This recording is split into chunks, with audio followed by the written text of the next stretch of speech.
Hello students, this is Varsha here and I am working as an assistant professor in English at KJ Somaiya College of Arts, Commerce and Science, Kopargaon. And today we are going to discuss the short story The Homecoming by Rabindranath Tagore, prescribed for SYBA compulsory English for this academic year. So that we'll have that discussion. Let's start. So the title of the story is The Homecoming, and it is written by the great name related to Indian writing in English, and that is Rabindranath Tagore, who wrote our national anthem also. So that he is a renowned Bengali poet, musician and playwright. He was the first Asian to win the Nobel Prize for Literature. Now this is a short story. The title or the name is short story, so that here the story is short in nature, and compared with, if we are comparing it with novel, it has some short elements. Now what are the themes of this story? The themes are conflict, control, responsibility, love and isolation. Conflict in human minds, conflict, psychological conflict, control or the responsibilities by our parents taken by them, love and isolation, loneliness of the principal character in the story. Now it is taken from his collected stories collection, and the story is narrated in the third person by an unnamed narrator. What is third person narration actually? Now the word narration means storytelling, and if some particular person is telling the story, there are three categories or three divisions of narrations: first person narration, second person narration and third person narration. In third person narration, the third person narrator is at outside of the story. He is unnamed narrator who is not involved in the story as a character. He does not participate in the story, yet he tells us the story. He shows us the actions taken up by those characters particularly, and it is called as third person narration. So here again the third person narration is used in the story by Rabindranath Tagore, and from the beginning of the story, the reader realizes that Tagore may be exploring the theme of conflict in the mind of principal character, that is Fatik Chakravarti. So see about the story. This story is about 14-year-old naughty boy called as Fatik Chakravarti, who moves from village to city.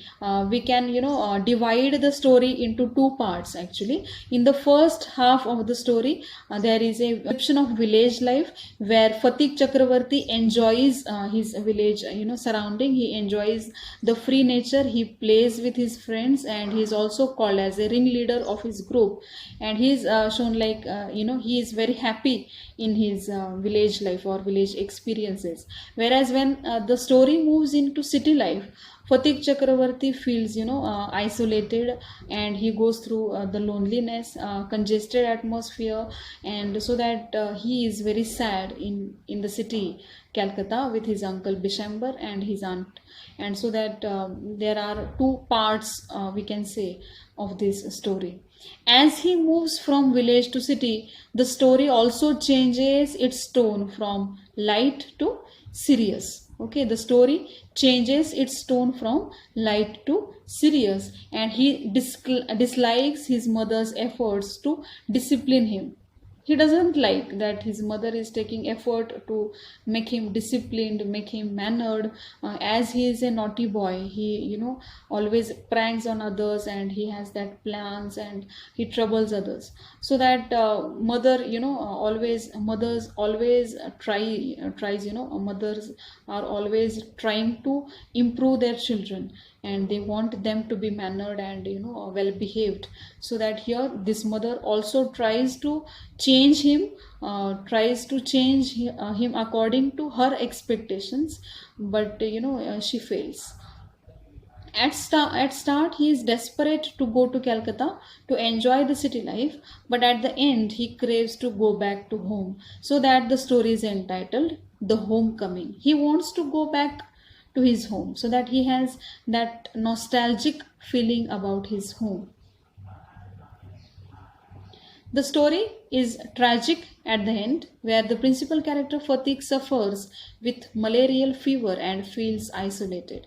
At the end, the character Fatik suffers with malarial fever and he is in a critical condition as told by doctor, and he feels isolated. He is nostalgic for his home and the homecoming contrast the innocence and tragic seriousness of unpredictable occurrences of human life. Okay, the children are always they are very innocent by their nature, and life turns out to be tragic for Fatik Chakravarti, unpredictably for him. And suddenly that change in his life, he cannot tolerate, and so that he feels ill and he suffers with malarial fever at the end. Once there lived a 14 years boy called as Fatik Chakravarti. His father expired when he was very young. He lived with his mother and brother named Makhan Chakravarti. As Fatik lost his father very early and was always scolded by his mother, he grew lazy, disobedient, arrogant, and very mischievous. Makhan was very obedient and good at studies. Now there is a sibling quarrel between Makhan and Fatik. Fatik Chakravarti and Makhan Chakravarti. These are two brothers. Fatik is elder brother, whereas Makhan Chakravarti is younger brother. And Makhan Chakravarti is very obedient, and he is very good at studies. He is well mannered. He behaves in a well manner with others, so that he is loved by his mother and all. Whereas Fatik is very mischievous boy. He is very lazy. He is very disobedient. He is arrogant. He is disrespectful with others, so that he is disliked by all, and particularly by his mother also. And as his father was expired at his early age, when he was very young, mother could not somehow he could not she could not change him, and he became lazy, disobedient, arrogant, particularly in contrast with Makhan Chakravarti. So Fatik, out of his envy towards his brother, thought of doing some mischievous act on his brother. And the story starts with Fatik and his group's plan to shift the heavy log lying at the edge of a river, so that the owner will get surprised and angry. Story starts with Fatik Chakravarti's description like ringleader. Okay, he is the leader of his group, his gang, and they always plan to trouble others. And there is a also plan.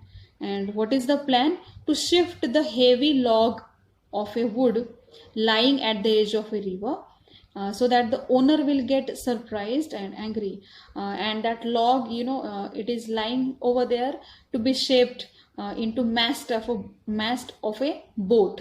Okay, it is at the edge of a river, and Fatik, as a ringleader, plans particularly for shifting that heavy log from its place, and so that the owner will get surprised and would be angry, and they would enjoy the fun. But suddenly there Makhan comes. Okay, Makhan opposes the plan and sits on the log and does not move. And now Makhan opposes to Fatik Chakravarti and his group. Now this was the same day when Fatik's uncle from Calcutta arrived, and then the story changes. Now Fatik and his friends roll the log over and Makhan falls off. And now in the story, Makhan is shown like philosopher thinking about fate and all, and how useless the games are, and how he's thinking also about the futility of games, and he is not he does not allow Fatik to do such kinds of things, and he does not move. He does not want to move from that log, and so that Fatik now feels insulted in front of his group that his brother is not listening to his words, and so that he wanted to carry out the threat. Okay, and what was the threat? That we'll roll the log over of you, and then you will fall off from the log, so that But then also, after threatening also, Makhan does not move, and he does not want to move from that log, and so that Fatih carries out his threat actually, and he and his friends roll the log over, and then Makhan falls off. Now this causes Makhan to hit Fatih. They quarrel, and Makhan hits Fatih and runs away home. Now, however, this is not how Fatih's mother sees the things. When Makhan returns home, and Makhan tells his version of events. Now, he tells a lie that Fatih has beaten him. Fatih is the one who is blamed for hitting his brother and bringing conflict into the home. Now, this is the usual, usual kind of things happening at their home. That usually day after the day or the other, they always quarrel with each other. They beat each other, and particularly Fatih is blamed always. On the same day, when Uncle Bishambar, who lives in Calcutta, comes to meet his sister, he asks the address of Chakravartis to Fatih. But Fatih, being angry, does not tell the address properly, being unknown to his uncle. Now, he does not know that the person with whom he is behaving disrespectfully, he is not telling the address properly, is actually his uncle Bishambar, right? His mother's brother actually. And because being unknown to him, he does not tell him the address properly, Fatih knew that his younger brother Makhan will complain to his mother, and his mother would beat and scold him. He knows that usually it happens that Makhan hits Fatih, and Makhan takes the name of Fatih, and Fatih is blamed for unnecessarily he is scolded by his mother, so that he is angry. And Fatih gets more angry when he realizes that Makhan has told a lie to his mother, that he has beaten Makhan, and then he begins to beat Makhan again actually. He pushes aside his mother in anger, and as a result again he gets scolded by his mother. At this point, his uncle Bishambar comes to see the same man. Fatih feels ashamed of himself. Now this is the crucial or critical point when Bishambar arrives at their home, and then Fatih feels ashamed that this is the same person that with whom he has behaved in a wrong way, in a disrespectful way. And when Fatih was beating Makhan, and he was pushing aside his mother. So that this was the point when Bishambar comes. So that for Bishambar, this boy Fatih as a child, he is very arrogant, appears to be very arrogant. So he suggests some particular offer to his mother, to his sister. Fatih's mother is happy to see her brother after a long time, because they are meeting after much long time. Bishambar asks about the children's education, when his sister tells him about Fatih as a perpetual nuisance. Right, so Bishambar offers to take Fatih with him to Calcutta. The news spreads happiness in their family, especially Fatih is very excited to go to Calcutta. He wants to enjoy the city life. Now, Fatih is very kind to his brother and Makhan, and he gives his fishing rod, kite, and marbles to Makhan. As Fatih was a teenager or a 14-year-old boy on the verge of adulthood, he also troubles his aunt in Calcutta. He is not welcomed in Calcutta because the aunt has her 3 children to look after, and Fatih was unnecessary addition to her family. He was unwelcome guest there, and so that the life becomes troublesome for Fatih as well as his auntie. His cousins tease him, and now Fatih feels strange and isolated. His school teachers scold him regularly regarding his studies, and he is also scolded by his aunt for losing his lesson books for 5 times in a month. She is very irritated because of him, because either he does the overdo, he overdoes the things and fails to complete the given work. He misses his village life where he used to enjoy the free nature and free playing. Whenever he sees the other children playing on the terrace, he feels to go out of the narrow and congested atmosphere. One day, being very depressed, he asks his uncle that when the holidays are coming, and get to know that the holidays are in November, that there is much long time to go. And he feels very depressed and sad, because now he craves for his home, he wants to go back to his home.